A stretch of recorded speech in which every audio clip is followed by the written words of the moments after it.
बच्चों की गर्मियों की छुट्टियां लगे अभी 2 दिन ही हुए थे। सुबह सुबह पापा का कॉल आ गया। बोले बेटा कब आओगी। मैंने अनमनी मन से बोल दिया पापा कुछ पक्का नहीं है। ऋषि टूर पर गए हैं, उनके आने के बाद देखती हूँ। पापा की आवाज़ में रुआसी हो गई। बोले बेटा तुम्हारी माँ नहीं है तो क्या हुआ, तुम्हारा मायका तो है और मैं तो हूँ। ऋषि से बात करो और जल्दी आ जाओ। मैं जी पापा के आगे कुछ नहीं बोल पाई। जब तक माँ थी उनसे रोज़ फ़ोन पर ढेरों बातें करती थी। साल में एक बार गर्मी की छुट्टियों में मैं पूरे 10 दिन के लिए मायके जाती थी। वो सुख किसी जन्नत से कम नहीं होता था।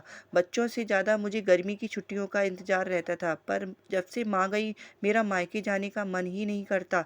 ऐसा लगता है जैसे मायका ही ख़त्म हो गया है।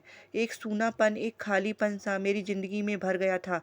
पापा एकदम शांत स्वभाव के थे और कम बोलते थे, पर सबकी ज़रूरत का पूरा ख़्याल रखते थे। ऐसा नहीं है कि मैं पापा को प्यार नहीं करती थी, पर बचपन से मैं माँ के ज़्यादा करीब थी, या यूँ कहूँ कि मैं मेरे दिल के सबसे करीब थी। अपने सारे सुख दुख एक सहेली की भांति मैं उनसे साझा करती थी। आज सुबह सुबह पापा का कॉल आया तो उन्हें मना नहीं कर पाई। पापा का दिल रखने के लिए ऋषि से बोलकर अगले ही हफ्ते टिकट करवा लिए और पहुंच गई मायके। जैसे ही दरवाजे पर पहुंची माँ की याद आ गई। ऐसा लगा जैसे अभी बाहर निकलकर मुझे गले लगा लेंगी। सोच के आंखें भर आईं, किंतु आज माँ की जगह पापा बाहें फैलाए मेरा इंतजार कर रहे थे। सालों बाद पापा को गले लगा के खूब रोई।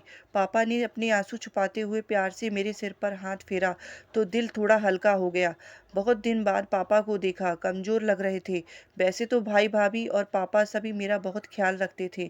बच्चे तो अपने खेल और मस्ती में व्यस्त हो गए थे, पर न जाने क्यों मेरी नज़रें हर पल मेरे माँ को ही ढूंढती थी। आज भी पापा पहले की तरह रोज खाने के बाद मेरी पसंदीदा मटका फुल्की कुल्फी लाना नहीं भूलते थे।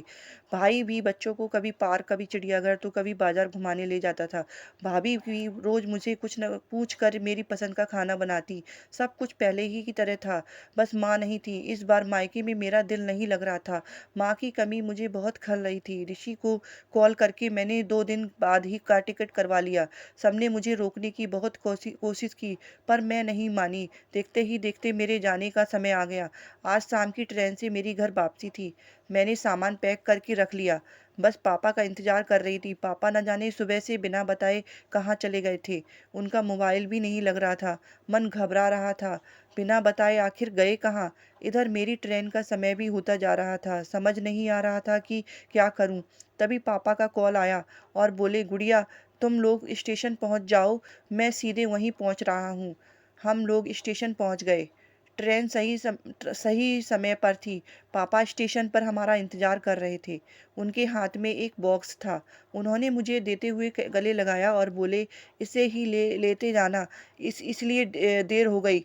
संभाल के रखो। मैंने आश्चर्यचकित होते हुए पूछा इसमें क्या है। पापा की आंखें भर आईं। अपने आंसू पोंछते हुए बोले तुम्हारी माँ का प्यार। मेरी प्यारी गुड़िया रानी सदा खुश रहो। जब तक तुम्हारी माँ थी तुम्हारे हर छोटी बड़ी बात का ख्याल रखती थी। मैं जानता हूँ कि तुम्हारी माँ की जगह तो नहीं ले सकता, पर उनकी कमी की पूर्ति करने की कोशिश तो जरूर तक कर सकता हूँ। आज तुम्हारी माँ होती तो हमेशा की तरह अपने हाथों से तुम्हारे लिए बड़ी पापड़ अचार बना के साथ भेजती।